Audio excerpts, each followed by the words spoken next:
Bir kız menen dost katары söylösө bolobу дейт. Bolobу? Bolobу? Үйлөнүп алгандан кийин. Ага чейин болбойт.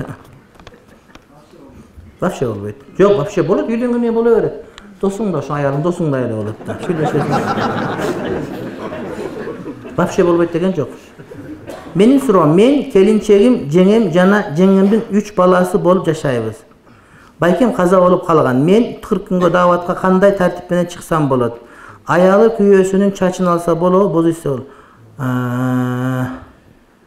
Кандай дааватка кадим келип чыга бересиң? Мастуратка сурап атышат. Мастурат аялы менен чыгасың. Жеңең жеңең апча албайсың. Жеңең сага макрам эмес, жеңең балдары менен чыгат. Ага талимге барып турсун. Жеңең үйдө сенин көзүңчө жолукчан жүрүш керек болот. Ошого мындай шарттарды жакшылап кара сен. Жетиндерди карап ата сага сооп болот.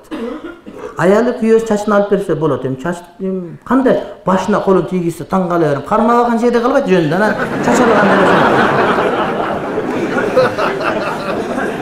кантип жаздың ушуну?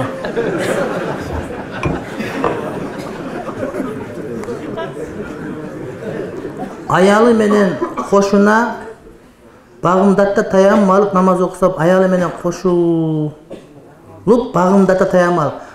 Эгерде багымдаттын убагы киргенде жунуп болуп калган болсоң, убакыт чыгып кетет деп шашылып таям алып намаз окусаң өтпөйт намаз. Гусул аласың, кеч калып калсаң казасын окуйсуң.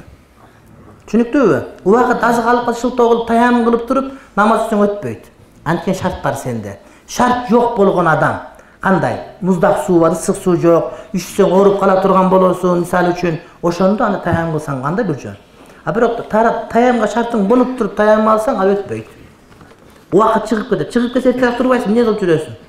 Уктап, интип карап туруп, дароо шылтоо кылып, таям алганга аракет кылып турдуң да өзүңчө. Ошон үчүн болбойт. Классташтар аял эркек болуп отурса болобу? Же катышпаш керекпи дейт. Эми классташ деген түшүнүк бизде эле бар, эркек катын классташ болгон. Башка жерде жок. Арабтарда, Пакистанда жок, андай жок. Болот, классташ балдар отургула, аялдар өздөрүнчө отурсун. Классташтардын күйөөлөрү менен чогуу отура бергиле, достору болуп, алар аялдар отура берсин өздөрүнчө. Сөз эркек аралаш керек болобу? Жакшы эмес, аралашкан болбойт. Жакшылык аны ошол жерге катышып жүрүп күйгөндөр билет да. Ошол жака жүрүп аялың менен бирөө жатып алып, анан боюнан болуп калып, экөөң ким экенин билбейм деп турган болсо, ошондо сен ага чейин сезбейсиң сен. Сен өзүңдүн аялың ойлобойсуң да, бирөөнүн аялын ойлойсуң да. Ошол аял аралашып отургандар бөлүнөйлү жок дегендерчи. Жок, ошол аялдардын бири жагат бугачы өзүң билбейсиң анычы сенчи. Ушундай да. Аял эркек отурат го, анан эркек бөлүнөйлү десек кээ бирде капа болот го. Ошол эркек ошол аялдардын ичинде бирөөнү жакшы көрөт, сыр өзү билбейт, аны жакшы көргөнчү кээдечи. Сенин аялың болуп калышы ошолчу. Биздин устаз бар эле Маккада, Египеттик. Америкада окуп калдым дейт. 10 араббыз дейт, 10 үй бүлө. Чогуу турчук дейт, фасык болчук. Анан динге кирип, үйрөнүп, дават кылып, бир нерсе кылып, илим алып жүрүп, эркек аял бөлөк отурган үйрөнүп, анан мен айтсам дейт, үчөө эле макул болуп, калгандары каршы болду дейт да. Мен айттым, силер мага доссуңарбы же мен аялыма доссуңарбы? Деп суроо бердим дейт. Несестенип калышты дейт да. Чын эле ошондой урматтуу bir тууган. Аяштар мененчи, аяш деп бийлеп, башка кылып, тийишип, сүйлөп бир нерсе кылат. Сенин көзүңчө, сенин көзүң жок болсо эмне болот? Аялдан таанышып калсаң жок үйүңө келсе эмне болот, урматтуу bir тууган? Андайлар көп. Балким силер билбейсиңер. Мен мынча билем. Чарчаганча айтып берем. Мисал менен айтып берем. Ар бир райондо бар керек болсо, булда мында тигинде Кыргызстандын бардыгында бар.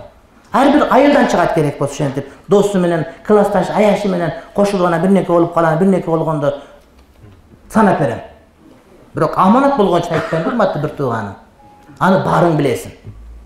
Валиска билет, бир жерин карамайт. Бирөөнүн катын бирөө кыз көрүнөт.